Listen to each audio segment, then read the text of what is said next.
예수님이라는 제목으로 오늘 지난주에 이어서 두 번째 시간을 갖겠습니다.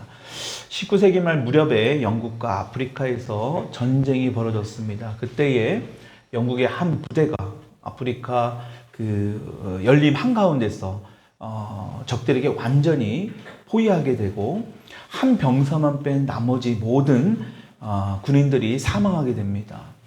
영국 정부는 그 부대가 전멸한 것으로 보고 그 한 명이 병사가 살아있음에도 불구하고 구출하러 가지 않았습니다. 여러분, 그런데 이 병사 하나가 이 고생하면서 밀림 한복판에서 무려 6개월 동안이나 한 번도 살아보지 못한 이 아프리카에서 살다가 그렇게 구출받게 됩니다. 죽은지만 알았던 그 한 병사, 그 영국 정부는 난리가 난 겁니다. 어떻게 이 병사가 그것도 한 번도 가본 적도 없는 그 열악한 환경에 있는 아프리카에서 6개월 동안이나 살아있다가 구출할 수 있었을까? 이 영국 정부가 난리가 난 거예요. 그 우여곡절 끝에 살게 된 이 병사를 이제 다 취재하기 위해서 방송국 기자, 신문 기자 할 것 없이 다 이 병사 한 명에게 모여들게 됩니다. 그런데 이 병사 하나가 너무나 힘들고 탈신하다시피 막에 힘들어하고 있는 그 병사의 손에 종이 하나가 들려있는 것을 보게 됩니다. 이 기자들과 그 주변에 있는 사람들은 아마도 그 병사의 손에 들려있는 그 종이가 아마도 아프리카 전체를 나타내는, 전체를 보여줄 수 있는 아마도 지도였을 것이다 라고 추측하면서 도대체 이 종이가 뭔가 이 병사를 취재하게 됩니다. 근데 이 병사의 손에 들려진 거는요, 아프리카 지도가 아니라 자기가 살고 있던 그 영국의 지하철 노선도가 있었다라는 것입니다. 그러면서 이 병사가 이야기하는데 자기가 이 열악한 환경 가운데서도 이렇게 굳건히 살아날 수 있었던 이유는 자신의 고향인 영국 그 지하철 그 지도를 보면서 자신이 반드시 이 고향 땅으로 살아서 돌아갈 것이라는 그 소망, 그 희망이 자신을 지금 오늘까지 이렇게 살 수 있게 만들었다. 이런 인터뷰를 한 것이 있습니다. 여러분, 이 에피소드를 통해서 우리가 알 수 있는 것이 과연 무엇일까요? 우리 사람들은 어떤 절망 가운데서도 어떤 이 희망이 있다면, 그러면 소망을 가지게 된다면 그 어려운 일들을 반드시 이겨낼 수 있다는 것을 오늘 이 에피소드 이 일화를 통해서 우리가 알 수 있다는 것입니다. 여러분, 이렇게 우리 인간은 어떤 것에 희망을 두고 살아가느냐에 따라 그 결과가 엄청나게 달라질 수 있습니다. 여러분, 우리 주변에 사는 사람들을 보십시오. 아무런 희망과 소망 없이 사는 사람들이 대부분입니다. 심지어는 어떤 사람은 죽지 못해 살아간다라고 이야기하는 그런 사람들도 있습니다. 여러분, 왜 많은 사람들이 이렇게 희망 없이 소망 없이 살아가는 것일까? 여러분, 이 세상을 한번 잘 보십시오. 아무런 희망을 찾을 수가 없기 때문이다라는 거예요. 여러분, 이 세상에는요, 잠깐의 희망을, 잠깐의 소망을 찾을 수 있는 것 같아 보이지만 여러분, 말 그대로 이 세상에는 희망과 소망이 없습니다. 잠깐 동안은 있을 수 있는 것처럼 보이지만 그것에는 영원히 없습니다. 그래서 우리는 이 세상에서 희망을 찾은 것 같아도, 이 세상에서 뭔가의 소망을 찾은 것 같아도 금방 실망을 하게 될 때가 있습니다. 여러분, 오늘 본문을 보게 되면 희망 없이 절망 가운데 걸어가고 있는 그 예수님의 제자 2명을 우리가 볼 수 있습니다. 우리는 지난주에 부활주의를 보내면서 의심 많고 믿음 없는 도마를 살펴보았습니다. 여러분, 그런데 우리가 도마를 보면서 사실은 도마가 의심 많고 어떤 믿음 없는 것보다는 나머지 그 11제자들은 다 봤잖아요. 10제자는 다 봤잖아요. 그렇죠? 도마를 제외한, 가룟 유다를 제외한 나머지 제자들은 다 예수님의 부활을 봤어요. 근데 도마는 못 봤거든요. 그러니까 어찌 보면 더 간절한 마음이 있는지도 몰라요. 물론 도마가 의심을 대표하는 어떤 제자의 모습으로 나오지만 어찌 보면 그 도마는 더 확실한 예수님, 그 부활하신 예수님을 보고 싶은 그 간절함이 있는지 모릅니다. 어찌됐든 간에 예수님께서는 이러한 도마를 혼내지 아니하시고 책망하지 않으셨어요. 도마가 원하는 대로 어떻게 하십니까?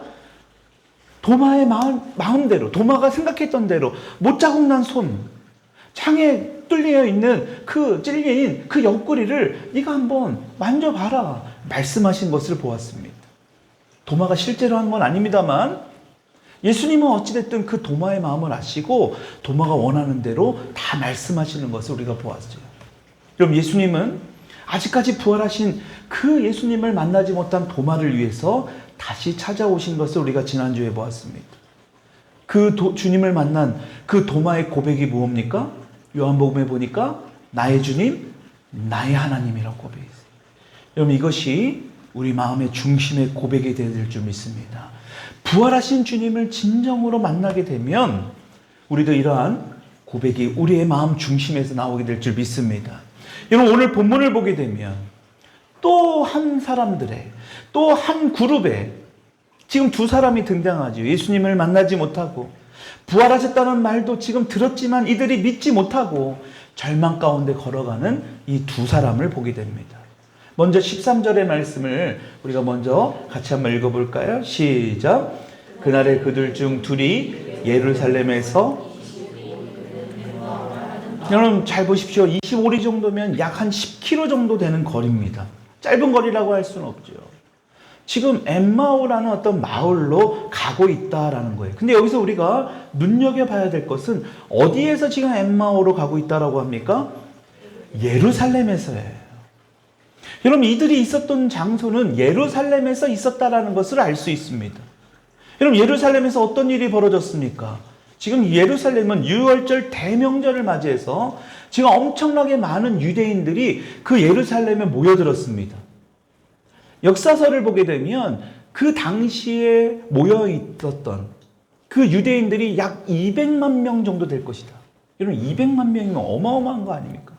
이 화성시 인구의 2배 정도 되는 거예요. 그 많은 인구가 그 예루살렘 성전에서 그 유월절을 지키기 위해서 다 모여들었다라는 것입니다. 여러분 그때 어떤 일이 벌어진 겁니까? 바로 예수님이 십자가에서 죽는 사건이 벌어지게 된 거예요. 여러분 그렇게 예수님을 자신들의 구원자, 자신들의 메시아라고 지금 이 로마의 압제를 당하고 있는 자신들을 구원해 줄 유일한 분이라고 믿고 있었는데 근데 그 예수님이 십자가에서 돌아가시니까요. 이 제자들이 그 절망 가운데 엠마오로 돌아가고 있는 것을 성경은 지금 말씀하고 우리에게 보여주고 있는 겁니다. 15절의 말씀 같이 한번 읽어봅시다. 시작. 그들이 서로 이야기하며 이르러 그들과 동행하시니, 여기서 보면 서로 이야기하며 문의할 때에 문의하다라는 뜻이 언어의 의미를 보면요 또 다른 뜻은 뭐냐? 토론하다, 격렬하게 자신의 주장을 이야기하다라는 것입니다. 그러니까 이 두 제자가 이 십자가 사건을 가지고 놓고 지금 자신들의 의견을 계속해서 주장하고 열렬하게 정신없이 지금 토론을 벌이고 있는 겁니다. 누가 가까이 오셨는데도 뭘 알지 못하고요? 부활하신 예수님이 가까이 왔는데도 모르고 이들이 얼마나 열정적으로 격렬하게 토론했는지 그러한 장면을 우리에게 말씀하고 있는 거예요. 그래서 지금 15절 후반절에 보니까 예수님께서 가까이 이르러 그들과 동행하시니, 지난주에 보았던 도마의 상황과 굉장히 비슷한 상황입니다. 지금 예수님이 지금 부활하셨음에도 도마는요 그 부활을 믿지 못했습니다. 다른 제자들이 다 그렇게 얘기하면 좀 믿을만도 한데 믿지 못했습니다. 왜 그랬을까요? 자신이 분명히 보았거든요. 처참하게 예수님이 십자가에서 처형당하시고 돌아가시는 것을 자기가 분명한 눈으로 보았습니다. 근데 어떻게 다시 살아나냐라는 거예요. 자신의 머리로는 도저히 이것이 이해가 되지 않고 믿어지지 않는 거예요. 근데 다른 제자들은 다 살아났다고 하니까요. 속된 말로 미치고 환장하는 상황이지요. 여러분 그런 상황에 이 두 제자들도 똑같은 상황입니다. 지금 자신의 의견을 계속해서 주장하면서 자신의 생각이 끝까지 맞다고 지금 뭔가를 토론하고 있는 그런 상황이에요.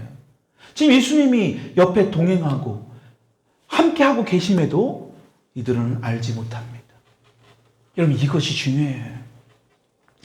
너무 우리의 생각에 붙잡혀 있으면요 너무나 우리의 어떤 편협된 생각에 붙들어 있으면, 여러분 그 생각이 하나님의 말씀에 기반이 된, 다시 말하면 하나님의 말씀이 아니면요, 그 생각을 빨리 내려놔야 합니다. 주님이 옆에 와 계셔도요, 몰라요. 내 생각에 너무나 틀어잡힌 사람은요, 하나님의 말씀이, 다시 말하면 이 예배를 드려도요, 하나님의 말씀으로 들리지 못합니다. 하나님의 임재가 임해도요, 잘 알아듣지 못해요. 여러분, 그러니까 하나님의 임재가 기름 부음 가운데 임하게 되면요, 정말 설명할 수 없는 그 은혜를 우리가 경험할 수 있거든요. 그거는 말로 설명할 수가 없습니다. 그러니까 신학적으로 논쟁을 벌이기 좋아하는 분들은요, 이것을 말을 못하니까 이것을 자꾸 이단으로 자꾸 몰고 가려고 그래요. 자신들이 경험을 못하니까요. 여러분, 하나님의 역사를 우리가 다 말로 표현할 수 있다면 그것이 진짜 정녕 하나님의 역사이겠습니까? 우리가 모르는 것도 있어요. 물론 상식의 기반이 되고 그 기본은 말씀의 기반이 되어야 되는 건 맞습니다만, 여러분 성경에도 분명히 나오잖아요. 성령의 역사가 강력하게 역사하니까요. 하나님의 임재가 임하니까요. 자신의 생각이 어디 있습니까? 자신의 관점이 어디 있습니까? 그 임재 가운데 머물 수밖에 없는 거예요. 여러분, 그것이 다니엘을 통해서도 나타나고요. 성경 곳곳에 너무 많이 나타납니다. 여러분 보십시오. 오늘 본문에도요, 지금 자신의 머리로 도저히 이해가 되지 않으니까요, 그 생각을 붙들고 있으니까 예수님의 곁에 있어도요, 이들은 예수님을 알아보지 못합니다. 여러분, 그렇지만 예수님께서는요, 부활을 믿지 못했던 그 지난주에 봤던 도마를 만나 주셨던 것처럼 여드레 만에 다시, 여러분 지난주에 우리가 보았잖아요. 여드레 만에 다시 그곳에 찾아오신 이유는요, 전적인 도마를 위함이에요. 그 한 사람을, 여러분 10명의 제자는 이미 보았습니다. 나타났습니다. 여러분 그 10명을 통해서도 충분히 주님께서 하실 일들을 이룰 수 있지 않겠습니까? 10명을 제외한 나머지 제자들도 그곳에 있었잖아요. 여러분, 그런데 그 도마 한 사람을 위해서 다시 찾아오셨다라는 것. 여러분, 지금 오늘 저와 여러분들 가운데도 그 부활하신 예수님을 믿지 못한 여러분들 한 분을 위해서 우리 주님은 다시 찾아오신다라는 사실을 믿을 수 있기를 축원합니다. 여러분, 그러기 위해서는 여러분들의 생각을, 여러분들의 그 관점을 다 내려놓을 수 있기를 축복드립니다. 이 두 제자들도 만나주신 거예요. 다시 말씀드리지만 그 문제가 뭡니까? 16절을 한번 같이 읽어봅시다. 16절 시작. 그들의 눈이 가리워져 그인 줄 알아보지 못하거늘. 이 두 명의 제자의 눈이 가리워졌다, 성경은 말씀합니다.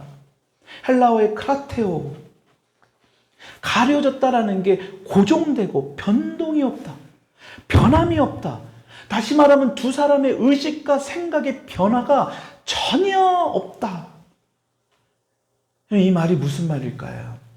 이 두 제자들은요, 그 예수님의 부활에 대해서 전혀 생각의 변화 자체가 없었다라는 거예요. 그러니까 눈이 가려졌다라는 이 말은 그동안 자신들이 가지고 있던 그 경험과 생각들로 가득 차들어져 있었다라는 것을 말씀하고 있는 겁니다. 지금 예수님 옆에 나타나셨는데 그 한 제자의 말을 보십시오. 18절부터 우리가 읽었던 그 본문 말씀을 보게 되면 이 글로바라는 제자의 말입니다. 여러분, 이 제자의 말 보세요. 십자가에서 죽으신 예수님의 이야기만 계속합니다. 그러니까 이 제자들의 문제가 무엇입니까? 부활하셨다는 그 주님께 포커스를 맞추는 것이 아니라 십자가에서 돌아가신 그 예수님께만 이 사람들의 모든 관점과 모든 포커스는 맞춰져 있는 거예요. 그러니까 지금 부활하신 주님이 바로 옆에 계심에도 불구하고 예수님이 계시다라는 것을 못 알아보고 있다라는 거예요.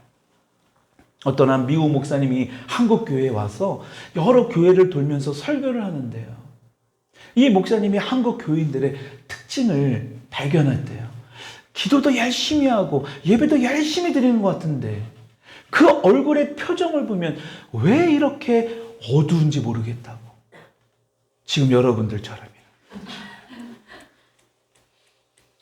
그러니까 통역을 하고 있는 어떤 한 목사님이 계속 따라다니는데 왜 한국 교회 성도들은 열심히 예배를 드리는데 왜 얼굴 표정이 이렇게 어둡습니까? 그러니까 이분이 너무 당황한 채 우리 한국 교인들은요, 십자가 예수님이 십자가 그 고난을 깊이 묵상하기 때문에 그렇습니다. 그러니까요, 이 미국 목사님이 그랬대요. 그럼 한국 교인들은 예수님의 부활을 믿지 않습니까? 예수님이 십자가에 죽으신 거는 믿으면서 어떻게 부활한 것을 믿지 않는 겁니까? 그런 이야기가 실제 있었다고 합니다. 여러분, 십자가 없는 부활은 없습니다. 여러분, 그러나 우리가 십자가에만 머물게 되면 이 부활의 기쁨과 부활의 영광 안에 우리는 참여할 수 없어요. 우리가 찬양도 했습니다. 여러분, 예수님의 영광이 이곳에 임재하면 여기서 고개를 들고 서 있을 사람, 앉아 있을 사람, 의식을 가지고 있을 사람이 아마도 다 없을 거예요. 하나님 아버지의 영광이 압도하고 이 예배 가운데 임하면요, 우리는 다 입신하게 됩니다. 주님의 임재 안에 다 잠든 것처럼 머물게 돼요. 꼼짝도 못할 겁니다. 여러분, 그러한 영광이 우리 교회 가운데 그 주님의 영광이 임하기를 간절히 축원합니다. 여러분, 그런데 그 영광이에요. 그 부활의 영광은요, 다시 사는 영광이에요. 기쁨의 영광입니다. 소망의 영광이에요. 희망의 영광입니다. 여러분, 그러한 그 놀라운 사실이 부활의 기쁨 가운데, 부활의 소식 가운데 있다는 사실을 우리가 믿어야 된다는 거예요. 여러분, 아무튼 이 두 제자가 지금 예루살렘에서 10km 정도 떨어진 엠마오로 가면서 뭔가 절망 가운데 있는 거예요.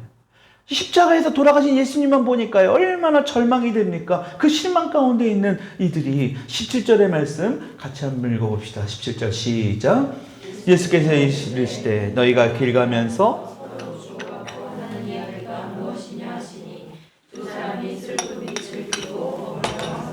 예수님이 몰라서 지금 무엇이냐라고 물어보신 게 아니잖아요. 그렇죠? 다 이미 알고 계십니다. 예수님께서 지난주에 도마에게 하셨던 것처럼 이 두 제자들의 마음도 이미 다 알고 계십니다. 근데도 책망하지 아니하고요. 그들의 마음을 그들의 눈높이에 맞춰서 말씀하시는 그 예수님을 우리가 볼 수 있잖아요. 지난주에도 봤잖아요. 도마가 원하는 대로 그래? 손바닥 찔러봐. 옆구리 찔러봐. 네가 원하는 대로 다 해봐. 그래도 중요한 게 뭐냐? 믿는 것이 중요하다라고 예수님 말씀하지 않으셨습니까? 오늘도 똑같습니다. 두 제자들의 내면 어떤 마음인지 이미 다 아십니다. 친절하게 말씀하시는 거예요. 그러면서 18절 같이 읽어봅시다. 시작. 그 한 사람인 글로바라는 자가 당신이 예루살렘에 체류하면서도 요즘 거기서 된 일을 혼자만 알지 못하느냐. 지금 글로바라는 한 제자 한 사람이 어떻게 예루살렘에서 일어난 일을 알지 못했냐라고 오히려 예수님에게 묻고 있는 거예요. 어이가 없죠. 당사자인 예수님인데요. 그것을 알지 못하고 묻는 겁니다. 이 말은요, 당시 그 모였던 그 유대인들 한 200만 명 정도 되는 그 많은 유대인들에게 예수님의 십자가 사건은 엄청난 사건이었다라는 것을 우리에게 보여주는 겁니다. 지금 예수님과 함께 하면서 그동안 이스라엘 사람들을 구원해 주실 거라고 철떡같이 믿고 있었던 그분이 돌아가시니까, 아무런 힘도 없이 십자가에서 돌아가시니까요, 이들에게 얼마나 절망스러운가를 보여주고 있는 겁니다. 그러면서 이렇게 말한 사람을 지금 성경은 글로바라고 이야기합니다. 성경은 이 글로바에 대해서 딱 2번 말씀하고 있어요. 오늘 본문 말씀과 요한복음에 나오는 말씀, 요한복음 19장 25절의 말씀 앞에 띄우는 말씀 읽어봅시다. 시작. 예수의 십자가 곁에는 그 어머니와 이모와 글로바의 아내 마리아와 막달라 마리아가 섰는지라. 예수님이 십자가에 못 박히실 때 가장 옆에 있던 사람들이 바로 이 사람이에요. 글로바의 아내 마리아. 그 마리아의 남편이 바로 오늘 등장한 글로바라는 사람입니다. 그러니까 십자가에 가장 가까이 있던 사람이 예수님의 어머니인 마리아와 그의 이모와 막달라 마리아와 글로바의 아내 마리아가 있었다. 여러분, 그렇다면 예수님과 뭔가 굉장히 가까운 측근에 있었던 사람이라는 것을 우리가 유추해 볼 수 있습니다. 아무튼 지금 이 글로바는 예수님과 가까운 친분이라는 그 사람이라는 것은 틀림없습니다. 여러분, 이렇게 지금 글로바와 또 다른 한 제자, 대다수의 많은 성경학자들은 아마도 이 한 제자가 글로바의 아내였을 것이라고 이야기합니다. 여러분, 그게 중요한 게 아니라요. 어쨌든 간에 이 두 제자가요, 지금 유월절 행사를 마치고 예수님께서 십자가의 죽으심을 보고 절망 가운데 다시 엠마오로 가고 있다라는 거예요. 이렇게 절망 가운데 있는, 소망이 사라져가고 있는 이 제자들이, 우리가 오늘 본문 말씀 뒤에 보게 되면 다시 어디로 갑니까? 예루살렘으로 향해 갑니다.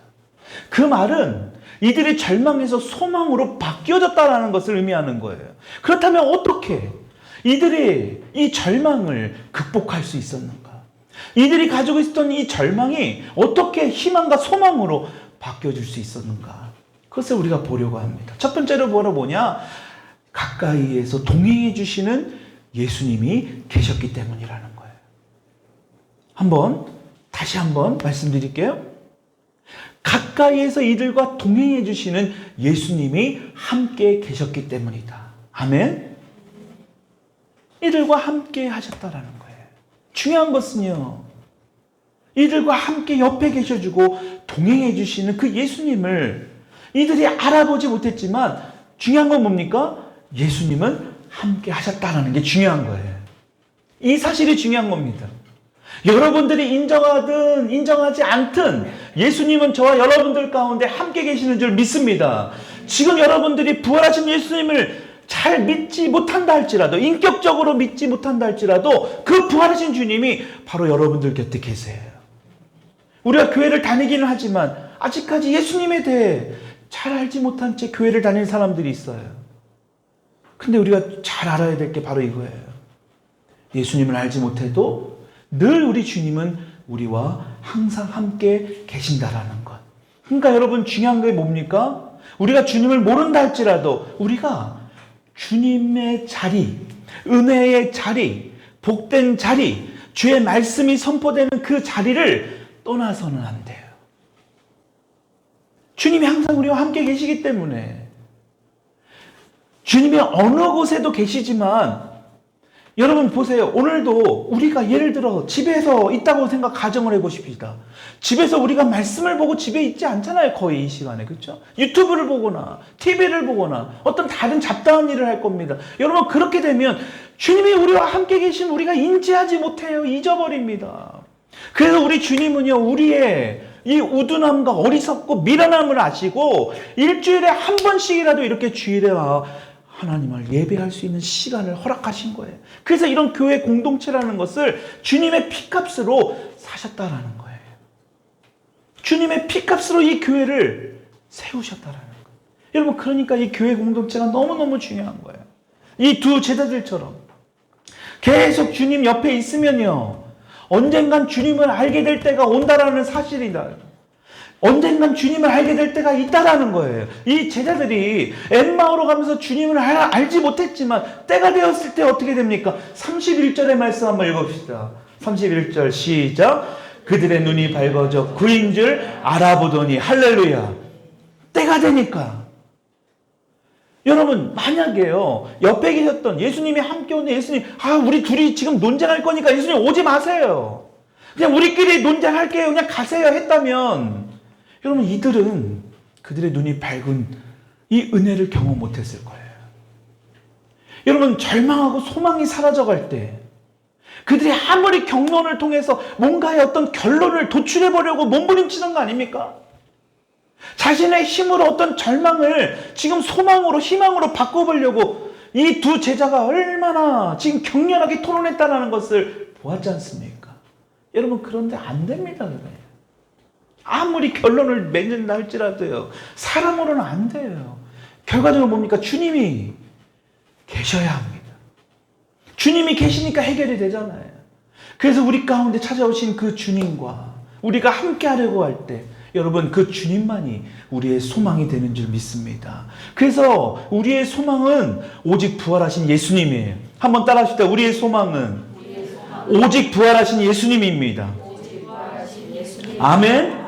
여러분, 이것을 절대 잊어서는 안 됩니다. 둘째로, 절망을 소망으로, 희망으로 극복할 수 있었던 것은 바로 하나님이신 예수님의 말씀을 들었기 때문이에요. 여러분, 오늘도 이 부족한 종을 통하여 여러분 하나님의 말씀을 듣는 겁니다. 저의 부족한 점은 여러분들이 보시면 안 돼요. 이 시간만큼은. 그러면 여러분들의 은혜의 말씀에 은혜가 안 돼요. 제가 한 주 동안 살아오면서 부족했던 것들을 아시는 분들이 혹시라도 있다면 여러분 그 생각은 잠깐 내려놓으십시오. 왜냐하면 저를 위해서가 아니라 여러분들을 위해서예요. 하나님의 말씀, 여러분 예수님께서 그 살아계신 하나님의 말씀을 지금 선포하십니다. 27절의 말씀 한번 읽어봅시다. 이에 시작. 모든 선지자의 글로 시작하여 모든 성경에 쓴 바 자기의 관한 것을 누가 설명하셔요? 예수님께서 제자들에게 여러분 기록된 성경 말씀을 설명해 주셨다라는 거예요. 여러 사람들이 있는 데서 설명해 주신 게 아니잖아요. 어떤 목사님이 그런 말씀도 하시더라고요. 여러 사람이 모여야지 말씀도 전할 맛이 나지. 잘못된 겁니다. 한 사람이랄지라도 지금 두 사람 앞에서 예수님 뭐 하시는 거예요? 설교하시는 거예요. 할렐루야입니다. 여러분 이거는 하나님의 말씀이 풀어지니까요. 예수님 자신에 관한 성경 말씀이 풀어지니까 어떤 일이 벌어집니까? 32절 같이 한번 읽읍시다. 32절 시작. 우리에게 성경을 풀어주실 때 우리 속에서 마음이 뜨겁지 아니하더냐. 마음이 뜨겁지 아니하더냐. 여러분들의 마음이 뜨거워져야 되는데 지금 마음이 뜨겁지 않은 것은요 저의 잘못이에요. 하나님의 말씀이 잘못된 것이 아니라 전하는 제가 잘못된 것일 겁니다. 여러분 마음이 뜨거워져야 된다는 거예요. 왜? 살아계신 하나님의 말씀이기 때문에. 여러분 예수님도요 지금 자신에 관한 이 말씀을 풀어주신 거예요. 여러분 이 말씀은 구약 성경이죠. 이 당시엔 신약이 없잖아요. 우리가 보는 구약 성경의 말씀을 이 제자들에게 막 풀어주신 거예요. 그러니까 뭐예요? 눈이 밝아지고 마음이 뜨거워지는 것을 이들이 지금 경험하게 된다는 거예요. 여러분 하나님의 말씀에 능력이 있는 줄 믿습니다. 여러분 그래서 하나님의 말씀을 계속 읽고 또 읽고 또 읽어야 됩니다. 지난번에 우리 손 목사님 신방을 갔더니 기다란 식탁이 있는 거예요. 목사님 뜬금없이 식구도 많지 않은데 왜 큰 식탁을 사다 놓으셨습니까? 예전부터 꿈이었대요. 말씀을 공부를 가르치고 청년들 모아놓고 이렇게 말씀을 이렇게 가르치는 그런 사역. 여러분 그것이 하나님의 말씀을 통하여 우리가 정말로 절망에서 희망, 소망으로 바뀌어질 수 있는 비결은 그거밖에 없어요. 여러분 지금 보십시오. 하나님의 말씀을 붙들고 의지하게 되니까요. 어떤 일이 벌어집니까? 여러분 마음이 뜨거워집니다. 이들이 눈이 밝아져요. 여러분 한번 따라합시다. 말씀을 붙들고 의지하게 되면 말씀이 나를 붙들어 줍니다. 아멘. 말씀이 저와 여러분들을 붙들어 줘요. 절망이 나를 붙들게 하지 말고 하나님의 말씀이 저와 여러분들을 붙들게 할 수 있기를 축원합니다. 여러분 그것은 말씀밖에 없어요. 하나님의 말씀밖에 없습니다. 여러분 세 번째로 이들이 절망을 극복할 수 있던 세 번째 방법이 뭐였냐면 떡을 떼어 함께 먹었기 때문이에요. 30절의 말씀 같이 한번 읽어봅시다. 그들과 함께 시작. 그들과 함께 음식 잡수실 때 떡을 가지사 축사하시고 많은 시간을 함께 있었던 겁니다. 이들과 여러 시간을 같이 있었던 거예요. 그냥 짧게 그냥 지나가면서 쑥 하는 게 아니고 그 시간에 같이 떡을 떼고 음식을 잡수고. 우리 지난주에 성찬식 했잖아요. 여러분 성찬식의 의미는 굉장한 영적 의미가 있습니다. 예수님께서 말씀하신 살과 피를 우리가 함께 뭐 한 거예요? 나누어 먹고 마셨어요. 그럼 예수님과 함께 우리가 하나가 되는 것을 의미합니다. 본문 말씀에도 예수님께서 말씀을 풀어주시고 나서 음식을 나누어 먹을 때에 이 두 제자가 눈이 밝아졌다라고 기록되어 있는 거예요. 여러분 예수님이 공생의 시절에 제자들과 함께 하실 때 보면 많은 식사하는 장면이 나옵니다. 교제하는 모습이 나오는 거예요.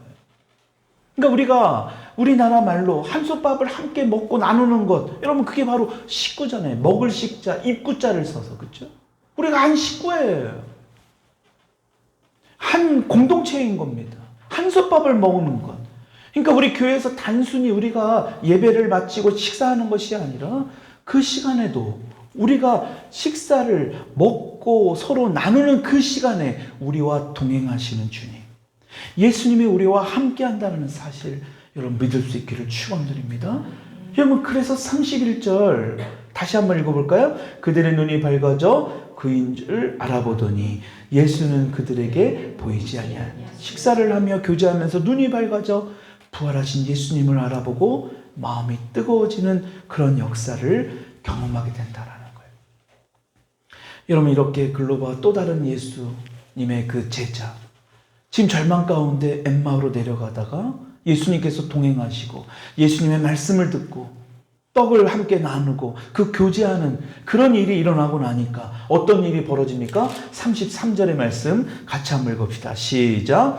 곧 그때로 일어나 예루살렘에 돌아가 보니 11 제자 및 그들과 함께한 자들이 모여 있어. 여러분 보십시오. 곧 그때로 일어나, 새 번역에는요, 그들이 곧바로 일어나. 그들이 곧바로 일어나 어디로 돌아갔대요? 여러분 보십시오. 돌아갔다라는 것입니다. 이게 중요합니다. 우리는 돌아가야 됩니다. 잠깐 동안에 가는 것이 아니라 완전히 돌아가야 돼. 여러분, 지금 29절을 보게 되면 밖에 날이 굉장히 어두워지는 것을 볼 수 있죠. 여러분, 29절의 말씀에 그렇게 나오잖아요. 때가 저물어 가고 날이 이미 기울었나이다. 어두워졌다는 거예요. 우리의 마음처럼, 이들의 마음처럼 뭔가 절망 가운데, 어둠이 여러분 뭔가 절망 가운데 있는 것을 의미하는 거 아닙니까? 여러분, 그런 상황 가운데 그럼에도 불구하고 지금 부활하신 예수님을 만나고 나니까 어떤 일이 벌어집니까? 곧바로 일어나서 어두운 따위는 이들에게 방해가 안 되는 거예요. 어두운 땅 따위는 이들의 환경에 어떤 지배를 받지 않는 겁니다. 예루살렘으로 돌아가게 된다는 거예요. 그러니까 다르지 말하면 어둠은 부활하신 예수님을 만나고 나서는 아무런 장애가 될 수 없다라는 거예요. 어둠은요, 우리가 어떠한 절망은요, 부활하신 예수님을 만나면 아무런 장애가 될 수 없다라는 것을 보여주고 있는 거예요. 여러분, 이렇게 부활하신 주님을 만나면 이러한 변화가 우리 삶 가운데 일어나게 될 줄 믿습니다. 여러분, 예루살렘으로 돌아간다는 의미가 과연 무엇일까요? 더 이상의 절망이 아니라 소망으로 바뀌어지게 된다는 거예요. 지금 예루살렘에 누가 있습니까? 부활을 목격한 11명의 제자가 있습니다. 또 다른 제자들도 있습니다. 여러분, 그게 바로 뭐예요? 우리가 사도행전의 말씀을 계속 보고 있지만 초대교회의 모습이에요. 다시 말하면 초대교회로 다시 돌아가게 된다. 힘없이 돌아간 그 십자가에 머물러 있는 것이 아니라 다시 사신 예수님을 만나니까 다시 부활하신 예수님을 만났던 그들을 믿고 그 예수님을 고백하고 나의 주님으로 뭉쳐져 있는 그 공동체로 돌아가게 된다는 거예요. 할렐루야. 여러분, 이것이 중요한 겁니다. 여러분, 그러기 위해 우리 가운데 친히 찾아오신 그 부활하신 주님을 우리가 매일마다 만나고 그분의 말씀을 듣고 떡을 함께 나누는 그러한 제자들이 될 수 있기를 주님의 이름으로 축원합니다. 그러니까요, 우리는요, 더 이상의 절망이 아니에요. 우리는 소망으로 살아갈 수 있는 겁니다. 부활의 소망으로 살아갈 수 있는 저와 여러분 될 수 있기를 주님의 이름으로 축복합니다. 우리 이 시간 같이 한번 기도하십시다.